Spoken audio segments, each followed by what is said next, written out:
बधिरा।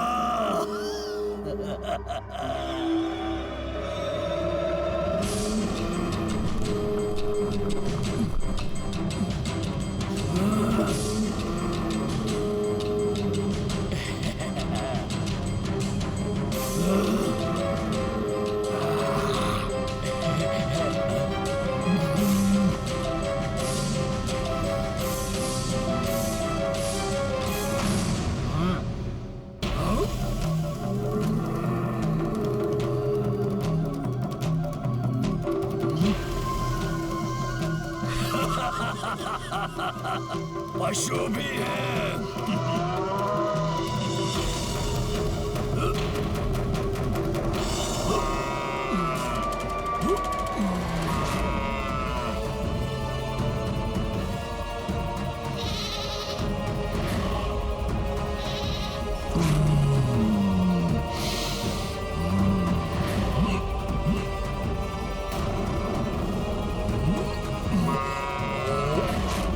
और भोजन लाओ सैनिकों, अन्यथा ये हमें ही खा जाएंगे। महोदर जी, महोदर जी, भोजन के लिए कुछ नहीं बचा। सेवकों के साथ वाटिका में जाओ और सारे फल तोड़ कर लाओ।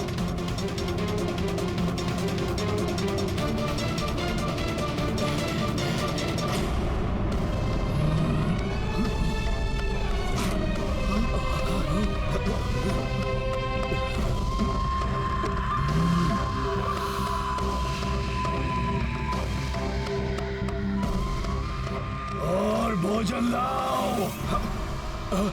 महोदर जी, वाटिका के सारे फल भी समाप्त हो चुके हैं। हाँ महोदर, फल भी समाप्त हो चुके हैं। कहाँ से लाए भोजन? कुछ भी शेष नहीं बचा। अब क्या अपने आप को भेंट कर दूं?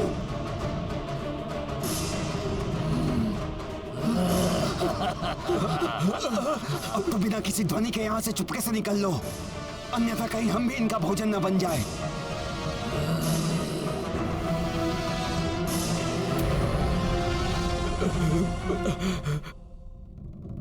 मैं जानता था कि यही होगा।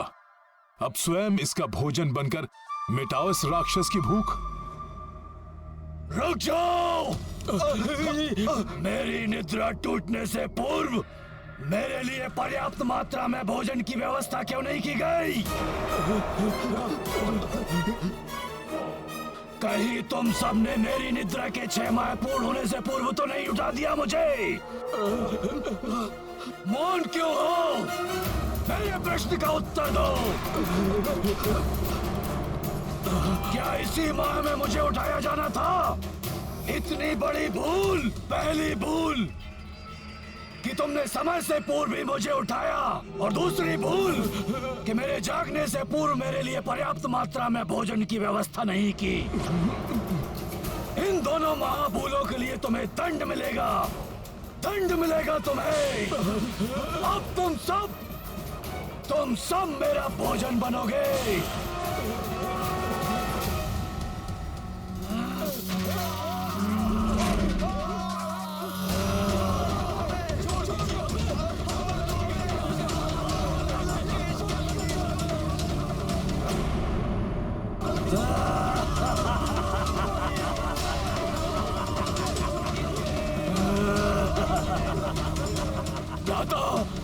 लंका पर संकट छाया हुआ है।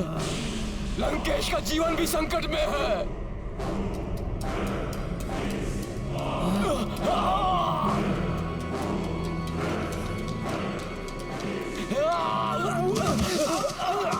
हाँ भ्राता, आपातकाल है।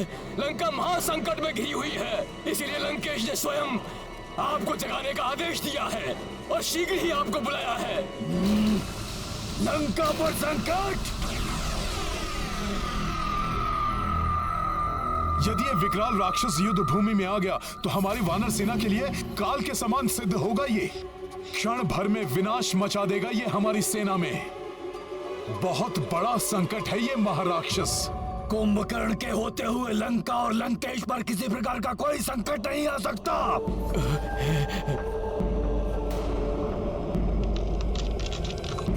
चुटकी में मसल कर रख देगा कुंभकर्ण भ्राता श्री लंकेश के हर एक शत्रु को।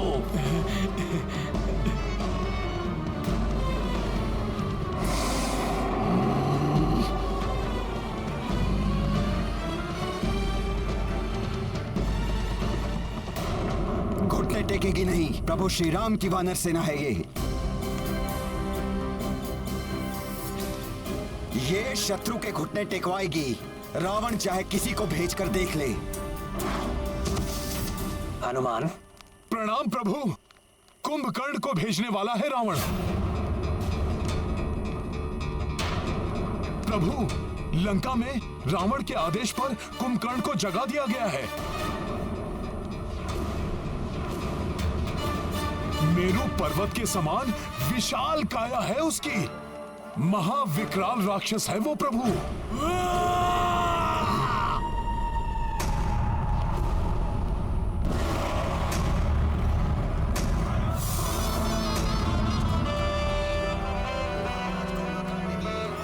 तो अपने उद्देश्य की पूर्ति के लिए भ्राता रावण ने असमय ही भ्राता कुंभकर्ण को निंद्रा से जगा दिया। कल युद्ध भूमि में इनसे सामना होगा। चलते फिरते पर्वत की भांति दिखाई देता है ये महाविकराल राक्षस। ये महाराक्षस इतना भूखा था कि जागते ही राजभवन का सारा भोजन खा गया। वाटिका के समस्त फल खा लिए। ये तो समस्त लंका को ही अपना ग्रास बना लेता, किंतु रावण को संकट में जानकर रुक गया। बहुत आदर करते हैं भ्राता रावण का वो, इसीलिए रुक गए। अन्यथा उन्हें देवता भी नहीं रोक सकते थे।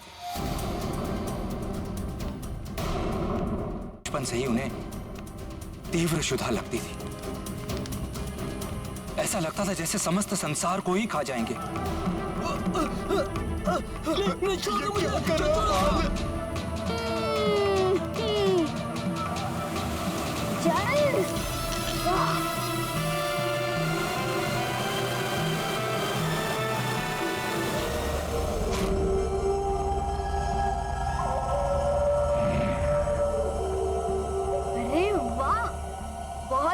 चमकते हुए फल दिखाई दे रहे हैं।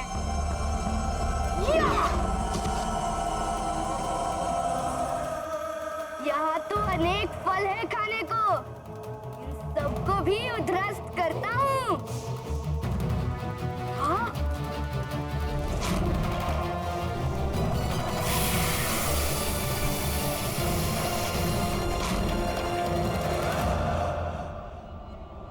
ये तो सूर्य की भांति तप्त है। इसे भी खा लेता हूँ, बड़ा आनंद आएगा।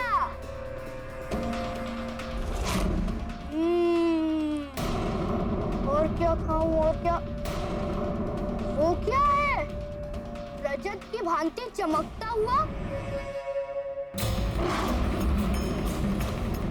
इसकी तो क्षुधा ही शांत नहीं होती। ऐसा ही रहा तो ये शीघ्र ही सारी सृष्टि को उदरस्त कर लेगा।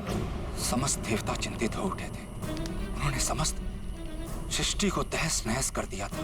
अब वो सभी ग्रहों के बाद चंद्र ग्रह को खाने के लिए आगे बढ़ रहे थे। तब उन्हें रोकने के लिए देवराज इंद्र को आना पड़ा। बस रुक जाओ रक्ष बालक। ठीक है, रुक जाता हूँ। मैं देख रहा हूँ तुम मेरे लिए अच्छा और स्वादिष्ट भोजन जो लाए हो। भोजन मैं लाया हूँ। हाँ, वो छोटा सा श्वेत हाथी। इसे खाने में बड़ा आनंद आएगा कुंभकर्ण को। इसके पूर्व ही मैं तुम्हारे टुकड़े टुकड़े कर दूंगा। तुमने अपनी क्षुधा को शांत करने के लिए इस सृष्टि को बहुत क्षति पहुंचाई है। मैं तुम्हें रोकने आया हूँ। तुम मुझे रोकोगे? ठीक है, तो रोक के दिखाओ। मैं इस हाथी को खा कर दिखाता हूँ।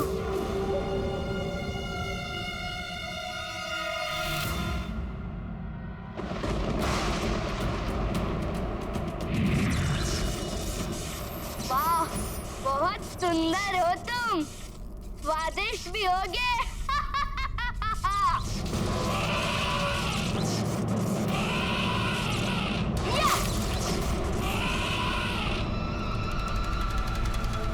ओहो, कहाँ चले गए तुम?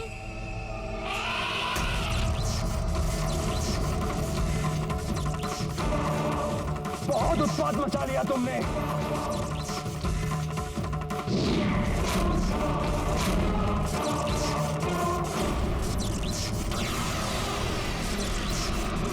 मुझ पर प्रहार किया तुमने। उतर जाओ इस हाथी पर से, अन्यथा मैं तुम्हें भी इस हाथी के साथ खा जाऊंगा। ये ऐसे नहीं मानेगा, यहाँ से जाने में ही भलाई है। अंततः इंद्रदेव को भी निराश होकर लौटना पड़ा।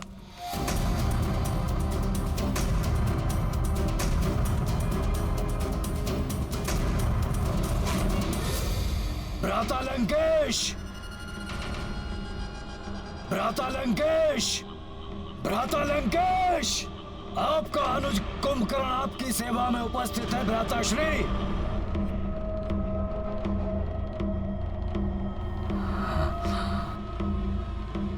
प्रणाम भ्राता श्री। कुंभकर्ण, मेरे अनुज, कितनी व्याकुलता से मैं तुम्हारी प्रतीक्षा कर रहा था। शीघ्र बताइए भ्राता श्री, ऐसा कौन है जिसके कारण लंका संकट में है? कौन है वो जिसके कारण असमय ही आपको मुझे निद्रा से जगाने की आवश्यकता आन पड़ी? वो शत्रु कोई भी हो, उसे मैं क्षण भर में ही मसल दूंगा। कुंभकर्ण, तुम्हारे निद्रा से जागने का अर्थ ही है शत्रु का चिर निद्रा में लीन हो जाना। मृत्यु की नींद में सोने का समय आ गया है उनका। परंतु मुझे शीघ्र बताइए, कौन है वो शत्रु? वो शत्रु है अयोध्या का एक वनवासी। उस वनवासी के उकसाने पर उसके अनुज ने हमारी बहन सूर्पणखा की नाक को काटकर उसे अपमानित किया। उसके बाद हमारे भाई खर और दूषण सहित 14 सहस्त्र राक्षसों का वध किया।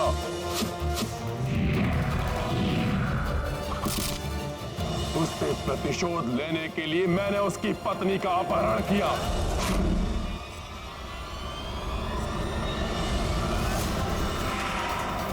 उसने एक वानर को भेजकर राक्षकुमार सहित अनेक राक्षस योद्धाओं का वध करके हमारी लंकापुरी को जला दिया।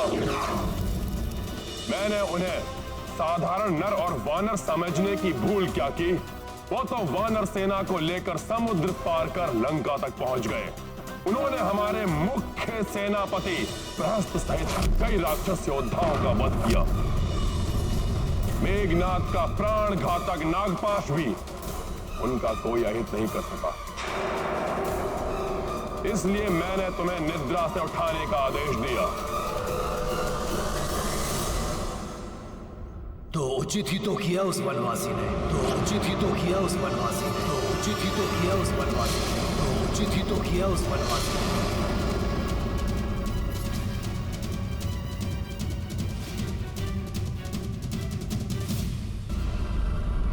कुंभकर्ण इतना शक्तिशाली असुर है, इसके उपरांत भी वो इतनी निद्रा में क्यों रहता है?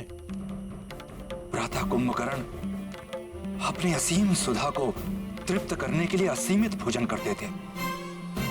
उन्हें रोकने अथवा नियंत्रित करने का साहस किसी में नहीं था, अतः उन्हें वरदान के रूप में अभिशाप प्राप्त हुआ। वरदान के रूप में अभिशाप? वो कैसे? क्या था वो अभिशाप? कालांतर में हम तीनों भाइयों ने, मैं, भ्राता रावण और भ्राता कुंभकर्ण ने घोर तपस्या की और हमारी तपस्या से प्रसन्न होकर ब्रह्मदेव ने हमें इच्छित वर प्रदान करने के लिए दर्शन दिए। ओम ब्रह्मदेवाय नमः। ओम ब्रह्मदेवाय नमः। भ्राता रावण की इच्छा अनुसार ब्रह्मदेव ने नर वानर छोड़ के यक्ष, गंधर्व, पशु पक्षी आदि से अवधता का वरदान प्राप्त किया और मुझे मेरी इच्छा अनुसार धर्म पथ के अनुसरण का वरदान दिया। और जब भ्राता कुंभकर्ण का समय आया तो पूरी सृष्टि को उनका भोजन बनने से रोकने के लिए विधाता ने पूर्व काल में ही योजना बना ली थी। ओम ब्रह्मदेवाय नमः। पुत्र,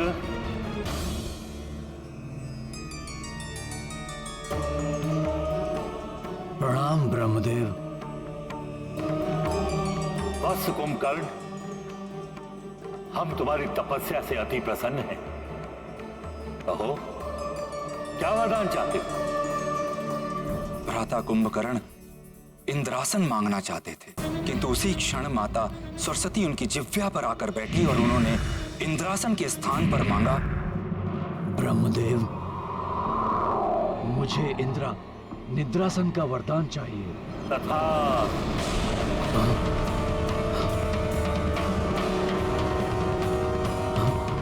ये मैंने क्या मांग लिया?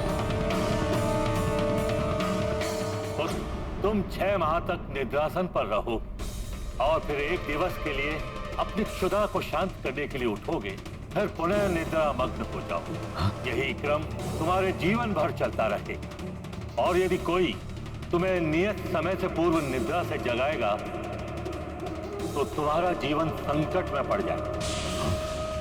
किंतु सब कुछ जानते हुए भी भ्राता लंकेश ने असमय युद्ध के लिए भ्राता कुंभकर्ण की निंद्रा भंग कर दी,